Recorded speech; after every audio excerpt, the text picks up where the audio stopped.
Trail Seeker Adventures heads to Backbone Mountain in Western Maryland, where we check out the Sxcs Round 3. This was on 4th of July weekend with 3 days of riding opportunities. On Friday, we had the 8-hour challenge. And on Saturday, you could trail ride with friends and family. And on Saturday was the GP. Come along with us as we show you what the Sxcs had to offer.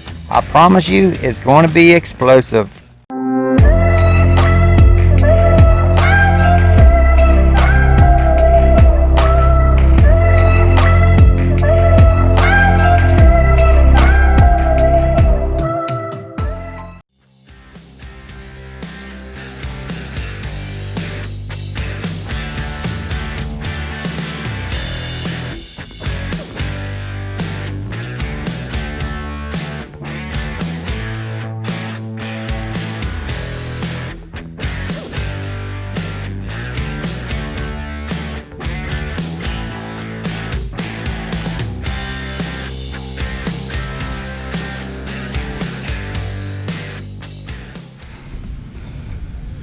It's the 4th of July weekend 2020, and the Sxcs has the round 3 at Backbone Mountain, which is going to be a GP. But before that, they gave us the opportunity to ride on Friday. It's the 8-hour challenge, where you can either do an Ironman or a team.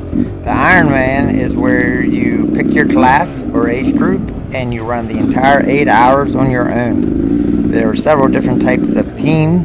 I'm on a duo team. I was going to do the Ironman, but my cousin, Austin, his teammate bailed on him, and he asked me if I would be on his team. So we did the family duo.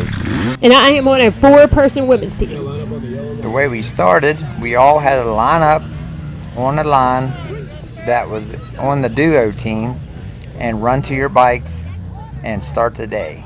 We started 6 o'clock in the evening and ran till 2 o'clock in the morning. So for the women's team, Amanda Knapp was the first one on deck. I held her bike. If you have ever tried to run in motocross boots, it's very slow. I felt like I was barely moving. Got on the bike good, got moving, and what did I do? I missed my rear brake and almost completely took out the ribbon.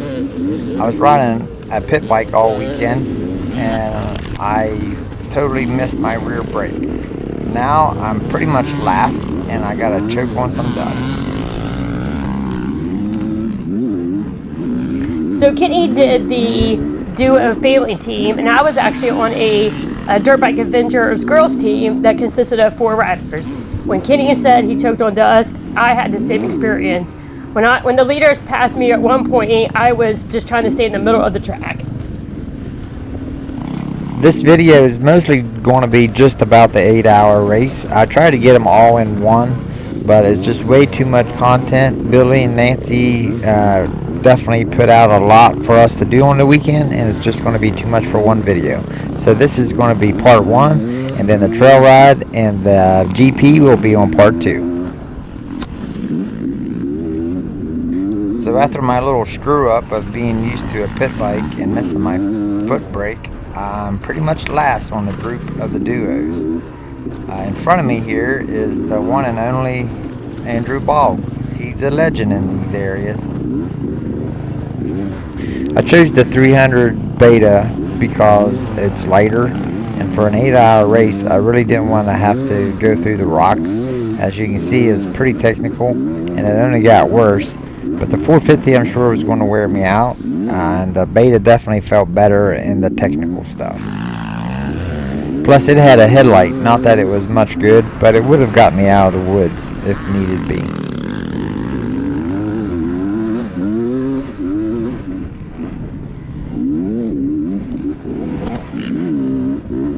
This property has a motocross track on it, but for the 8-hour, Billy took the jumps out of it for the most part due to the dust, I believe, and also racing at night. We didn't want to have any incidents with the motocross, but it was definitely dusty, and the old Beta did not like flying very well. Well, it flew okay, it just didn't like landing.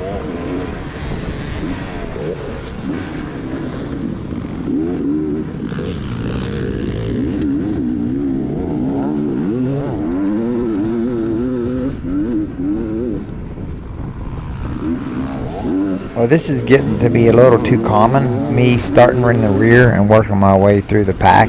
Other than my last video, if you haven't seen it, the Drawn Penton 2020, I did get the whole shot. Lost a couple positions, but was able to work my way back up through. But for sure, if you like watching trail riding videos or want to see what each series has to offer, I'm trying to get some ride parks. We do some mountain biking and also some hiking videos to let you know what is out there and what it's all about. Make sure you like our videos and subscribe. If you push that little red button down at the bottom right hand corner, you'll be able to subscribe to our channel. And every time we go to a new event or go to a new ride park or new trail, you'll be first to know.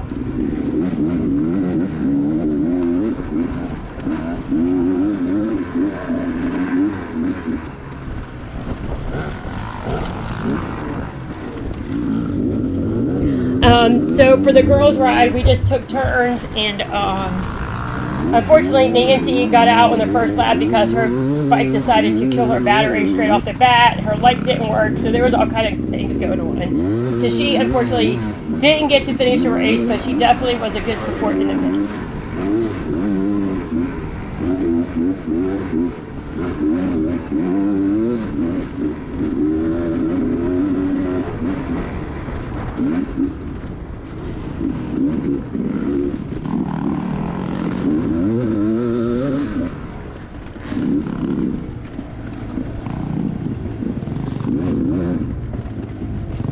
As I'm following Andrew through the woods here, as you can see, it's pretty technical, but there were spots here and there to pass.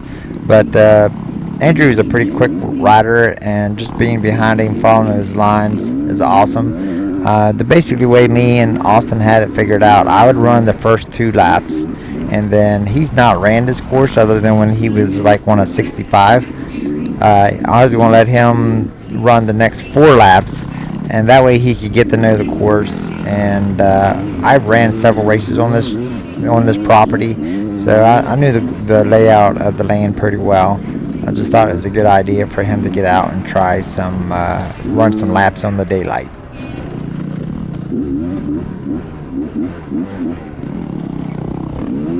The course layout had just a little bit of everything. You was in the field section, which was really fun. And then you had some technical woods that flowed throughout the hills and valleys. Then you would get into a little rock section, but nothing really too long. So you definitely didn't get bored out there. And Billy done a great job laying out this course to where he got the best of all the property.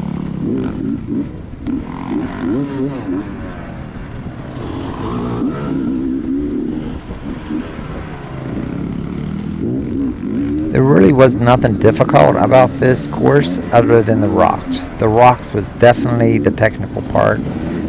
We had a couple little mud sections, which this was one of them, and we're coming up to another one, which there was a way to the left all the way around the mud.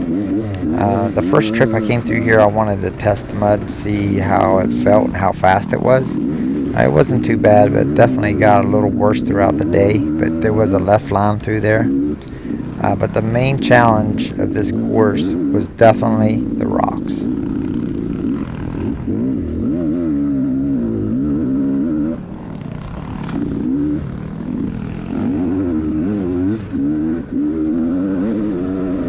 This video, pretty much all the action was on the first lap. There was definitely some action throughout the night, but we were bumper to bumper for the first lap, and you'll be able to see pretty much 98% of what this course was all about. And it's in the daylight, and unfortunately I didn't get no video of Heidi. She didn't want to mess with the camera, and when I was out she was in, and when I came in she was out. So I really didn't get a lot of video of Heidi and Austin. Basically, we just, as I came in, he went out, and so most of the video is going to be just my lap video. But for the most part, this video is in order to show you what the 8 hour was all about.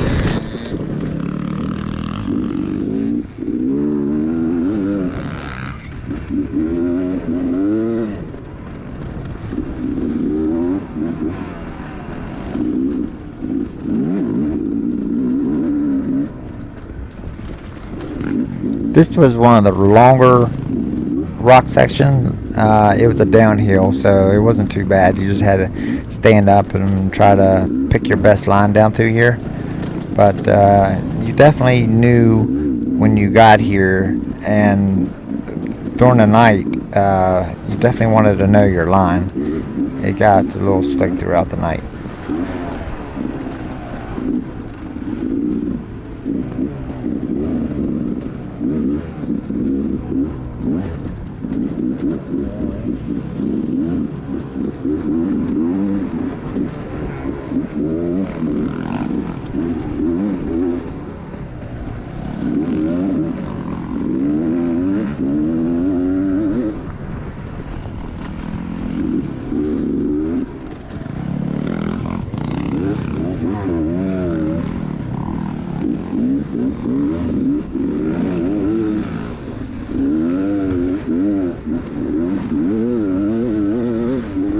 So after Amanda did her lap, it was my turn to be on deck.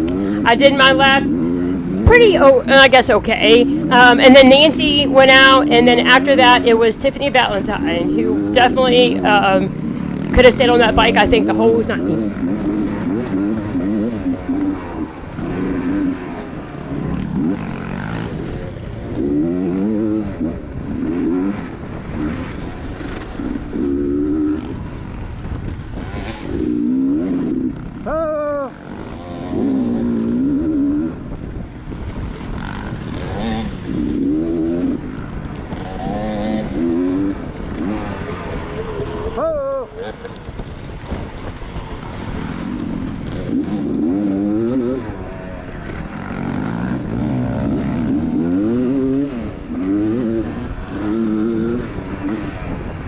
As you can see, the sun definitely had a part in this course. Obviously, one direction you were staring right at the sun, and then the other direction the sun didn't bother you that much.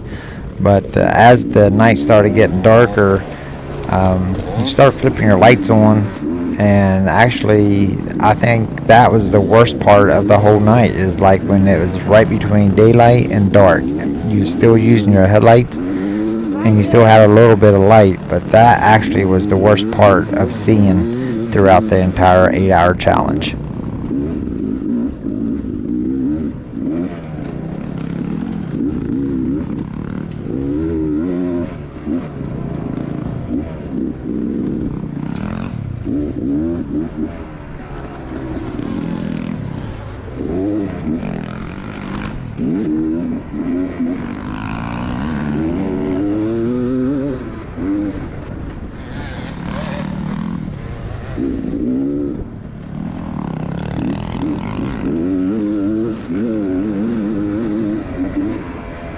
I'm not sure if you all looked at the pond as you came through, but there was a unicorn and some fish. Leave a comment if you happen to see the unicorn in the pond down there.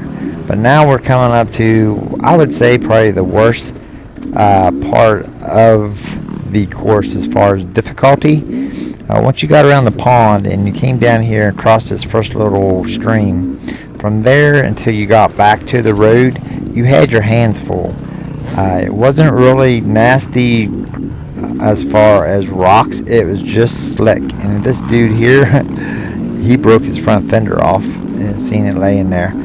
But all the way up through here, I could not get a rhythm. I tried every lane, every possible route up through here, and especially the mud hole that we're about to get into, I could never find a good smooth way through it. Let me leave a comment in the notes if you raced this race and what you thought about this section. I'm not sure if it was just my bike or what it was, but I struggled through here every lap.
That pretty much was one full lap of the 8-hour challenge.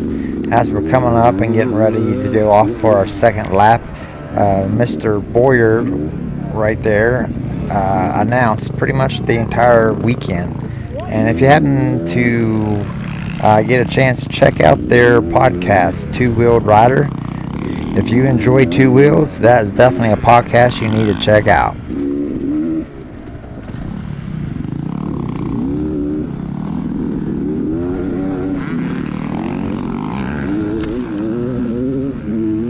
Well, as I come up past my pits, I see Heidi there, and I seen Austin sitting there. I'm going in for my second lap. Andrew is still in front of me, and right in front of Andrew is actually first place. We are currently second at this point in time. I didn't know it at the time, but I've been chasing this kid for most of the lap.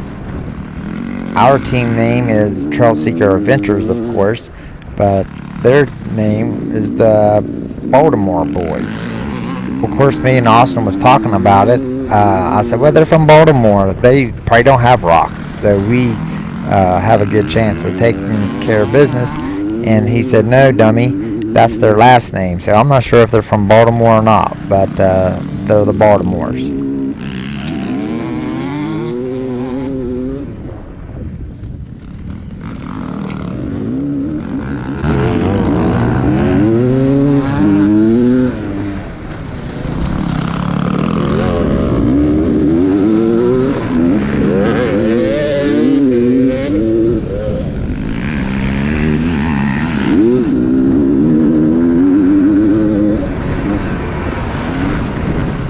So that was a pass for the lead. Not that I knew it at the moment, but that won't be the last pass for the lead.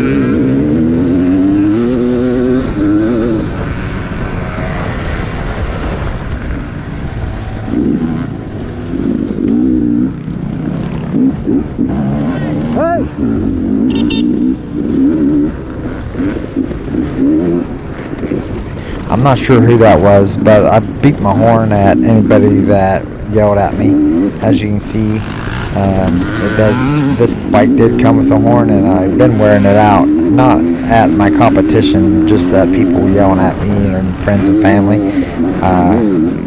Here, when I crossed the road later in the evening, I was beeping at the ladies down there watching the gate, and they started out really energetic and cheering me on, but around 2 o'clock they was barely getting a noise out. I think they were getting wore out just the same as I was.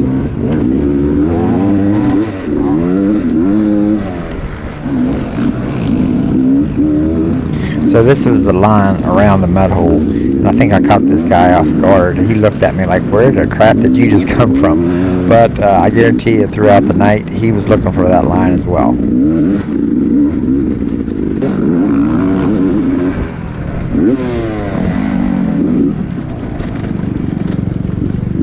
Thank you.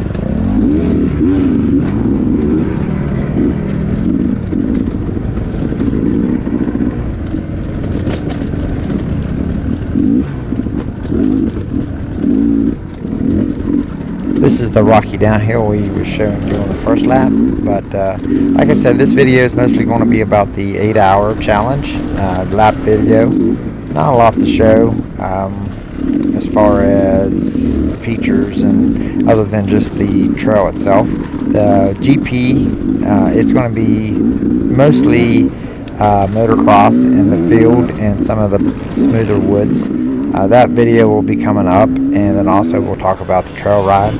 The Sxcs definitely put in a full week of riding. If you haven't been to an Sxcs event, you definitely need to come check them out. So I'm wrapping up my second lap. I'm going to be coming in, and Austin's up there. I beat coming through the finish to let them or him know. Neil was definitely a big help this whole evening. He was the pit crew. If I needed to tell Austin something, I'd tell him and he would relay the information.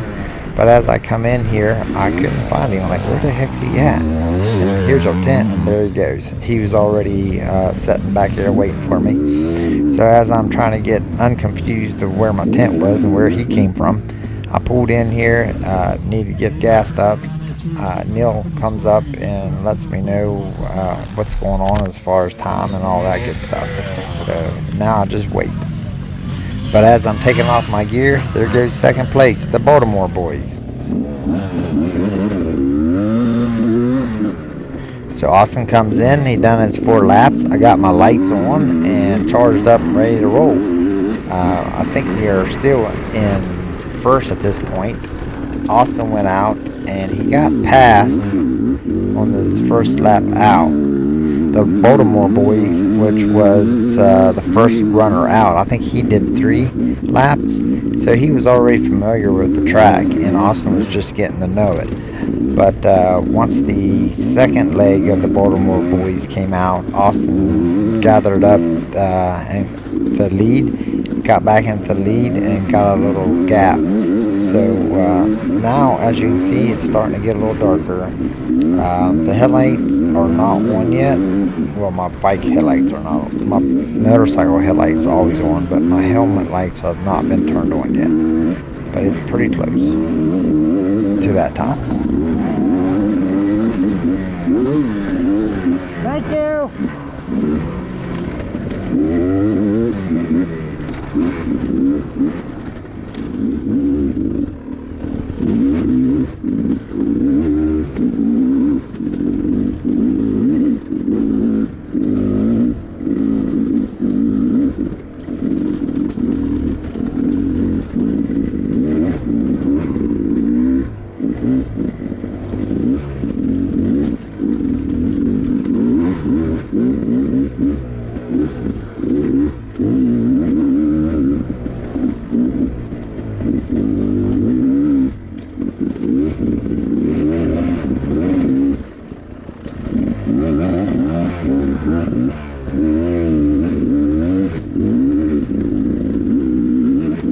This is that bottom section past the pond that I struggled. Obviously, you can see that I did not lie. I struggled almost every time through there. And later in the evening, there were a certain guy that was out there pointing the line, and I'm sorry for roosting you. I tried to give you time to get out of the way, but it was a race, so I had to get moving. But it's definitely one of the challenging part of the 8-hour challenge, or the most challenging part of the 8-hour challenge, other than no sleep, because my bedtime is 10 o'clock.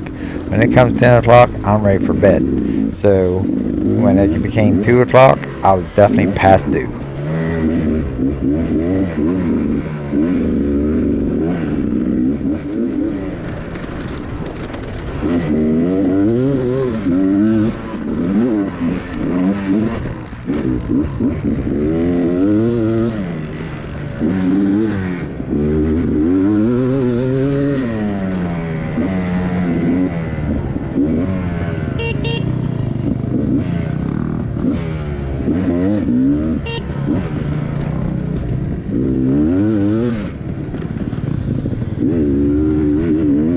As we finished up another lap, you can see the scenery up here. It was absolutely beautiful.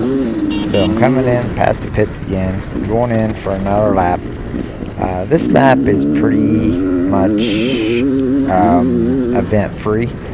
There's not a lot of riders out here at this point in time as far as in front of us. Either they done left me or I done left them or whatever. I was pretty much alone this entire lap.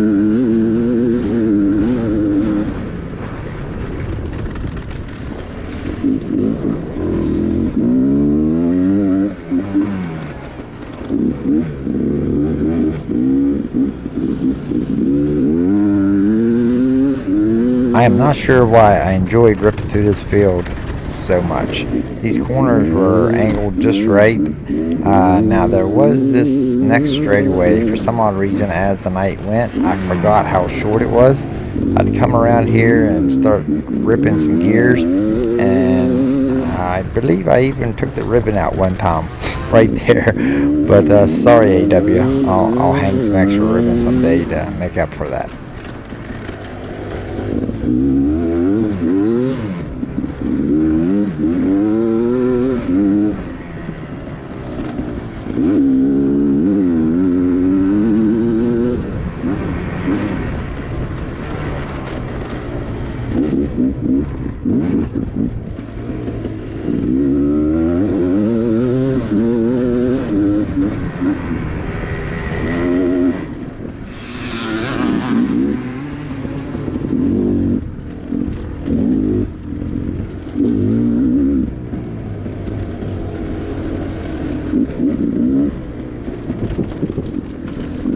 So as you can see, I'm flipping on the spotlights. Then obviously they're not adjusted where I would like them to be.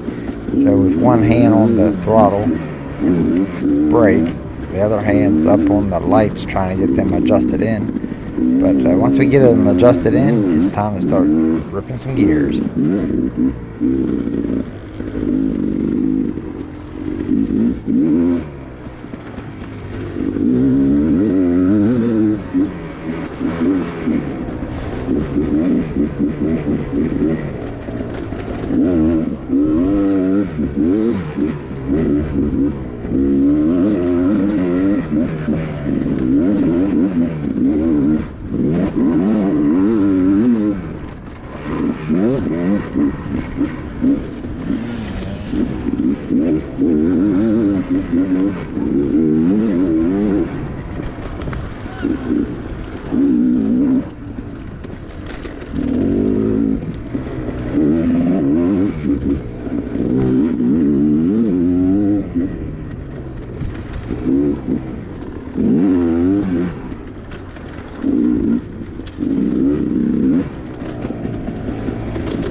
This rock section was very short, but it was pretty tough. Thank you.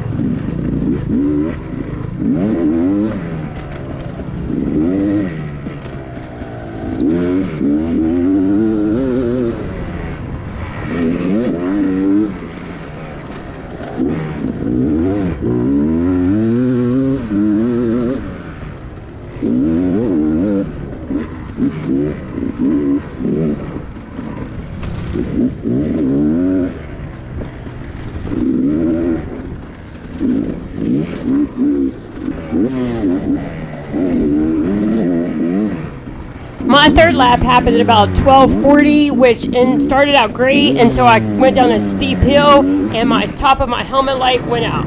This left me with just a side light. It didn't really work that well, so I had to kind of tilt my head to the right to do most of the lap. Got finished almost, and what happened? My battery went dead in my bike. so I had to push my bike for a pretty good ways on the single track. I was able to bump start it, and then unfortunately it went dead again, and then I had to get towed to bump start it on a 4-wheeler. But with perseverance, I finished the lap, and Tiffany was able to do the last lap for a team Dirt Bike Girl Ventures.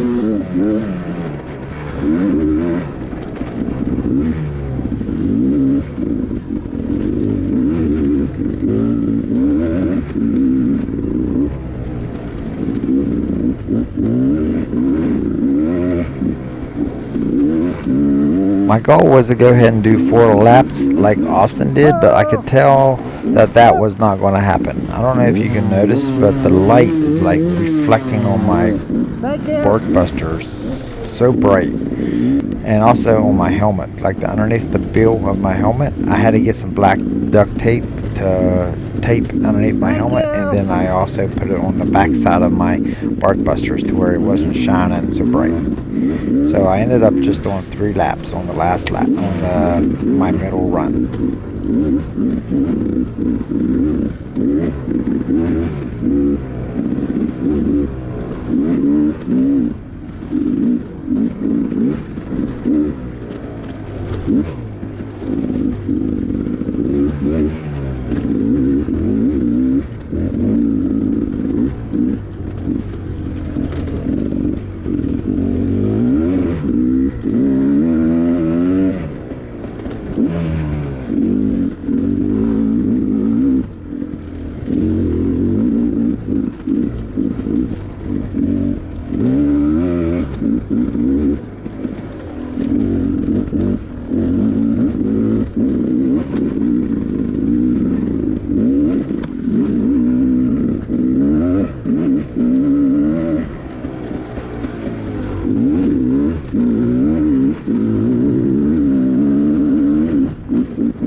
So this section, I had a certain way that I came up. I'd come to the right there.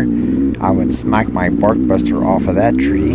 I would come up through here, and I would go left of this tree, and then I would go right of that tree, and it had avoided a lot of the main rocks through that section. I'm curious if any of you that are watching this video, if you had the same route.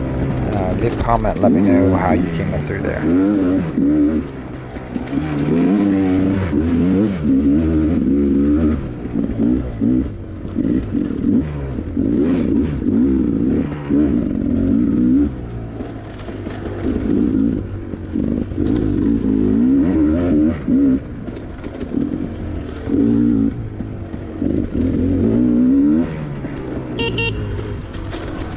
So on the last couple laps, I noticed the Baltimore boys were right on my tail.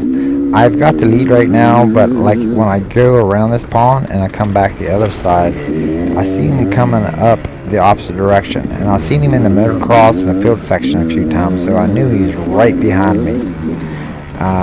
Right here, I took the opportunity to take the inside line, and I'm not sure that he got through there as clean because I don't remember seeing him after that.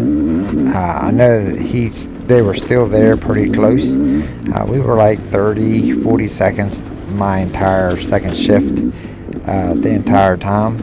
And then once Austin got out there, he had, I don't know if it's a father and son duo on the family, but he was able to pull out and get a little bit of a gap. Here we come through this awesome section below the pond. Let's see how it goes. I'll be surprised if I make it through without an issue.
Alright, so as I'm wrapping up another lap, as you come through, you definitely want to slow down or stop.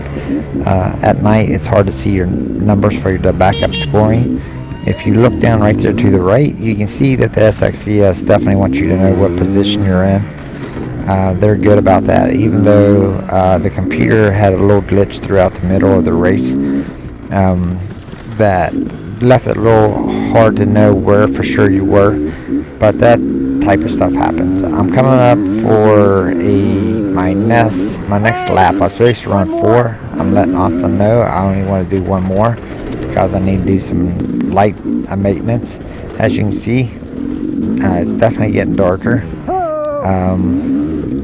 Thank you. The light is definitely shining on my bark busters. It's just one of those things you don't expect until you get out and try to ride at night.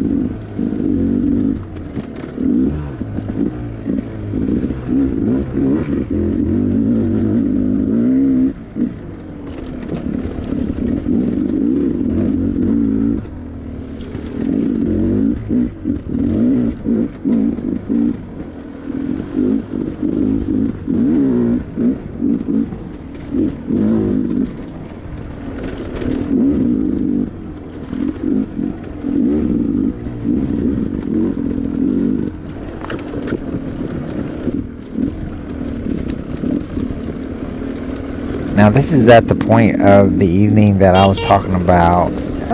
Oh, there was Amanda. I beeped at her. But that was Heidi's teammate putting in some laps. But this is at the point where it's not daylight, it's not dark, and this is where I struggled the most. It seemed like once it got completely dark, it was better than whenever it was at this point when you had some natural light. Leave a comment and let me know if that's the same issue that you had. And there was something in the trail right back there. I don't know if it was a log or stump or root, but for some reason you really had to watch that section. It wanted to take your front wheel out. But I'm rolling around here, finishing up my last lap on my second session. And I was actually struggling a little bit through here because of the lighting. I did not like the helmet light was flashing or shining on underneath my bill of my helmet, and the bark busters were glowing. I was definitely done and wanted to come in and do some light adjustments.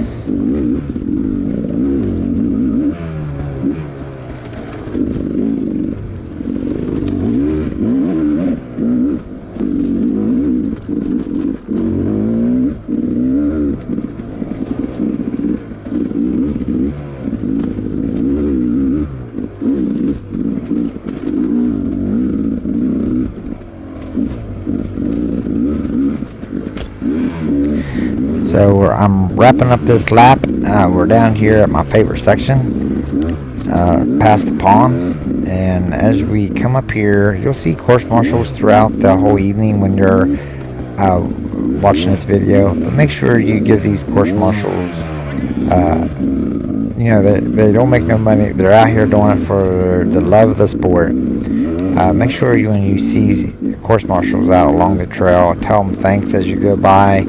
Give them some appreciation. I just smacked that tree with that light back here coming through there, and I did it a few times. You don't realize how close you come to trees sometimes. But there's my good friend Bob.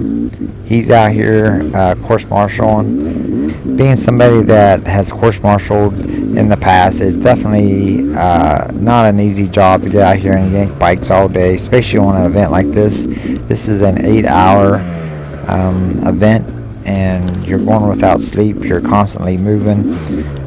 Make sure you tell your course marshals when you see them thanks, and also your race promoter. They put a lot of time and money and effort to go out here and try to give you a good race event, to go out and enjoy your dirt bike and do the things you love. That means a lot to them as well. Sometimes they're out here putting all this time and sweat, and it's just nice to know that somebody's out there appreciate the effort that they're putting in.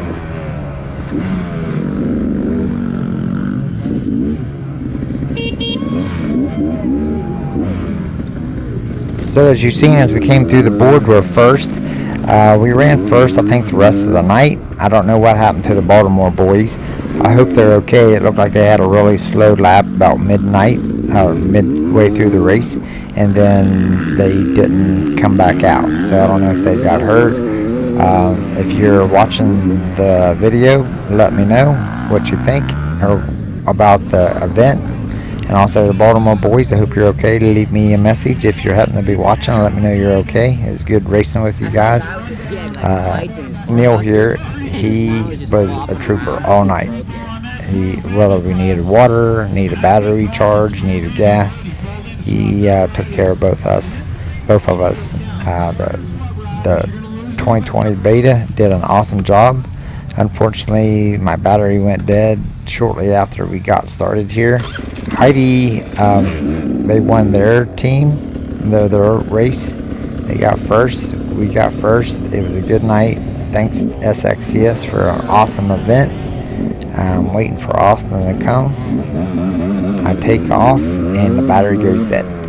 Thanks for watching. Make sure you like and subscribe to our channel and watch part 2, which will be the trail ride and also the GP.